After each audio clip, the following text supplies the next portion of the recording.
Hi guys, Dave here from the Pavilion. We're just going to shoot a short video just to highlight how versatile the Weber Go-Anywhere BBQ is. We're going to do a really quick steak sandwich and give you a few hints and tips to how to make it taste delicious. So I've got some roasted cherry tomatoes, we've got a smoked paprika mayonnaise, pickled cucumber, garlic butter, we've got some horizon leaf salads which we use in the restaurant, and then I have a 10-ounce strip loin steak which has been marinated in rosemary and garlic. So when you're cooking a steak, same principle applies if you're cooking a steak at home in a domestic kitchen, is make sure that the barbecue is super hot, just like you would, a frying pan is really hot. This is going to give the steak great colour and it's going to stop the steak sticking to the barbecue. So I have my steak out at room temperature for the last 7 or 8 minutes. I'm going to season one side, lift the lid and just drop the steak directly on the barbecue. A bit more salt on this side. So when you're cooking the steak, it's very important to leave the lid on because it keeps all the heat in and helps the steak cook evenly. If you leave the lid off, what's going to happen is cold air is going to cool down your barbecue, which means that you won't get a really nice colour and crust. So we'll seal that for maybe 2 minutes on one side and we'll flip it over then. So a little tip is that when you're cooking steaks, what I like to do is when I turn the steak over, I'm going to turn onto a fresh piece of the cooking grate. If I turn it in the same spot, I won't get as good a colour. So just take it off like this and I'm going to put it on this side here. And you can see the lovely char marks.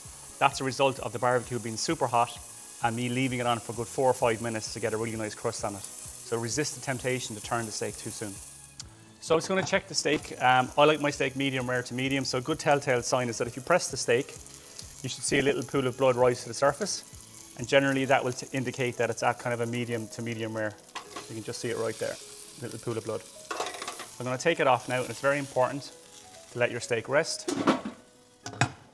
If you like your steak cooked a little bit further than that, what I suggest is you turn it for a third time, cook it for another 2 or 3 minutes, and then just press it. And when you see a pool of clear liquid, it's kind of medium well to well done then at that stage. So as my steak is resting, I've got some sourdough which you make in the bakery here. I'm just going to brush on some garlic butter. And what I'll do is I'm going to toast the bread on the barbecue. So I'm going to take the bread off here. That's all my barbecuing done, so switch off your barbecue, save your gas. So I'm just going to put together the steak sandwich now. So this was a 10-ounce steak. You would get 2 sandwiches out of this. So if you cooked 2 steaks on the barbecue, which is very easily, you could feed 4 people quite simply. So I've got some salad leaves. So I'm going to put some of my horizon salad leaves on here. Got some smoked paprika mayonnaise, which is literally some regular mayonnaise, some smoked paprika and a little bit of garlic. Got some pickled cucumbers, which is quite nice because the steak is quite rich. Some of my roasted cherry tomatoes, or you could use some shop-bought sun-dried tomatoes. Then for the steak, it's rested up nicely. So I'm just going to trim off the fat, and then I'm going to cut the steak at an angle like that, and just lay it on the sandwich. And you can see it's medium in the center. Another little pinch of salt, and then put on the top.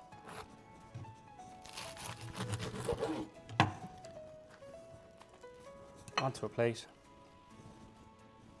And that's it. Very simple steak sandwich on the Go-Anywhere BBQ.